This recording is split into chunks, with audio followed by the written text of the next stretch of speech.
Нека сега да изследваме как губим пари и как може да подобрим ситуацията от представянето на цените пред нашите клиенти. Няма съмнение, че цената е един от най-важните фактори, които влияят на хората да си закупят нещо от нас. Това си е факт.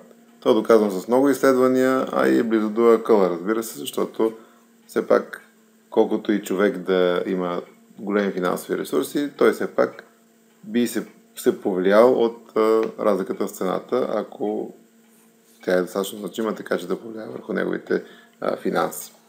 Така че цената е важна, но е важен не само нейния размер, т.е. колко е скъпо нещо, ами и дали на стъпка и така нататък, а също е много важно и нейното представяне. Как е показано, как е анонсиране пред клиента.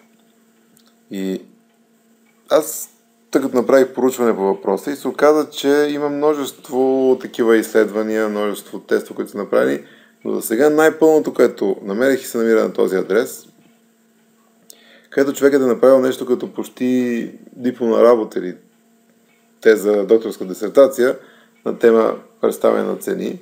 И на този адрес ще видите доста идеи за това как може да подобрите представянето на цените на вашия вебсайт. Аз съм извадил само 9 от тези идеи, които ще видите, че някои от тях ги знаете, някои не ги знаете, най-вероятно. И дори да използвате само някои от тези 9 идеи, със сигурност това ще подобри потребителското преживяване на вашия вебсайт и евентуално би подобрило и конверсията, т.е.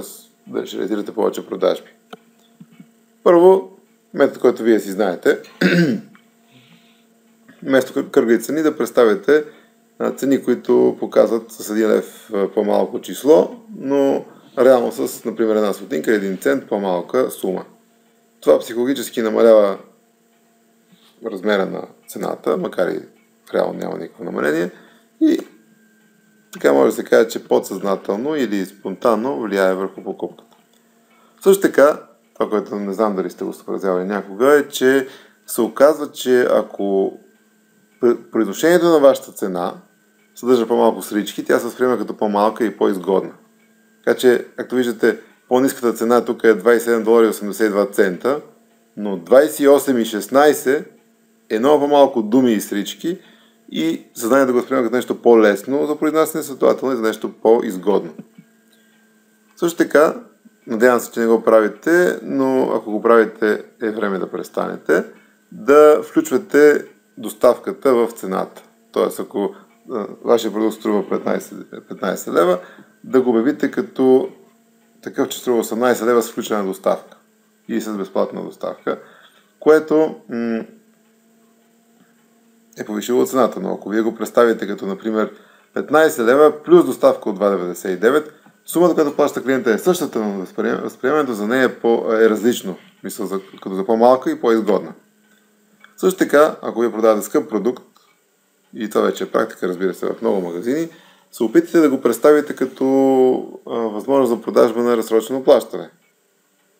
И така, неговата цена ще изглежда много по-малка, макар че като се сложи лихвата, той може да се окаже по-високо от нормалната му цена, но възприятието за нея е, че е по-малка и т.е. по-изгодна. Също така, ако продавате услуга, която е абонамент,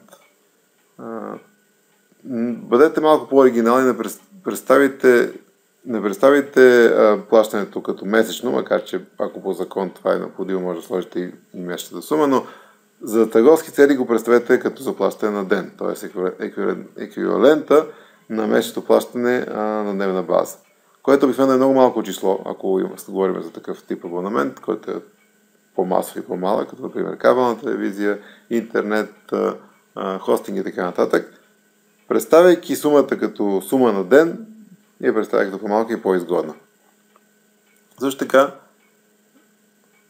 ако поставяте етикети или независимо дали са хартиени или етикети, които са просто нарисувани на вашия вебсайт, старайте се да поставяте цената на тези етикети в долния ляв ъгъл и със сигурност не ги поставите в горния десен ъгъл. Причината е за това, че нещо, което е поставено горе в дясно, се възприема като нещо голямо и по-значимо, а нещо, което е поставено долу вляво, се възприема като малко и дори, така да кажем, смотано, т.е. значително. Така че дори тази позиция и оказва влияние върху възприятието на хората за това колко е изгодна ваша цена, но както виждате, тя е една и съща и на двата етикета, но тази, която е в дясно, се възприема по-добре. Също така се оказа, че физическия, визуалния размер на цената оказва влияние върху подсъзнателното и възприемане. Тоест, не се опитате да блъскате огромни цени за това, за вашите продукти, ами по-скоро се опитайте колкото може по-малки да ги представите, за да може човек да ги възприема като по-изгодни и като по-малки.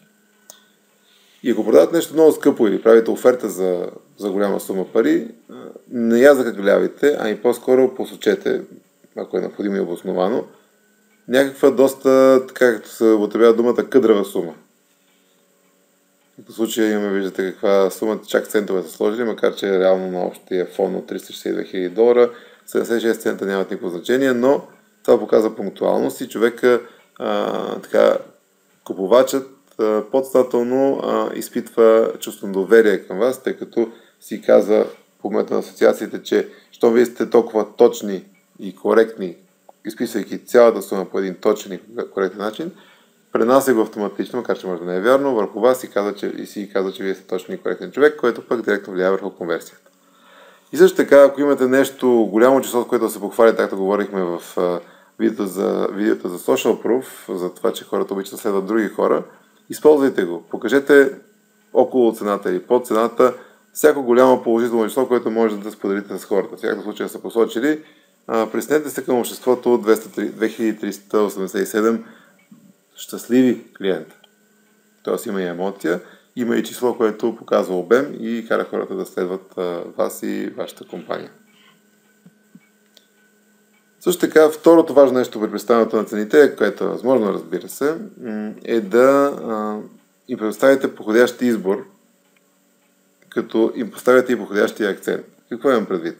Ако вие продавате, разбира се, например, дамски дрехи, имате 400 000 продукта, например, трудно е да предоставите няколко варианта, няколко опции и така нататък. Но ако предлагате абонаментни услуги, ако предлагате нематериален и материален продукт, който е в по-малък брой артикули, като например единични бройки от нещо или както случай с една пример с една от най-известните български услуги за фактуриране inava.bg, където те са абонаментни услуги, предават различни планове, вие така предоставяте на хората избор, който не трябва да бъде много голям, за да не падне в категорията блокиране от големия избор. Но предлагайки избор измежду ваши планове или продукти или вариации на продукта, вие реално отнемате на човек подсъзнателно възможността да избере да не купи от вас. Тъй като ако вие само предложите само една версия на вашия продукт или услуга, клиентът знае, макар да може да не го осъзнава, че има винаги два избора. Да си купи и да не си купи. Но ако вие предоставите няколко варианта, 2, 3, 4 случая, 5 дори, макар че това е, мисля, твърде голям брой, това е максимума, той има избор пред себе си да си купи, да си купи, да си купи, да си купи, да си купи.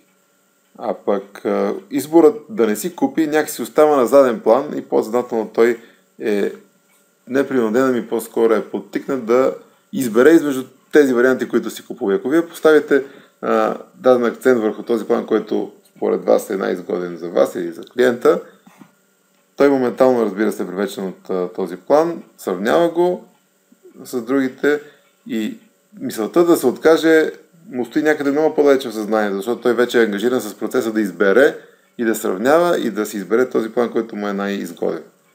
Така че, ако имате възможност, т.е. ако продавате малко на брой артикули, но висока цена, например, или пък много ценни или абонаменти, винаги използвайте варианти, опции, възможности за клиента с различна цена и с различни условия и давайте му възможност да избере. Избирайки между вашите опции, той ще забрави да избере некупуването от вас.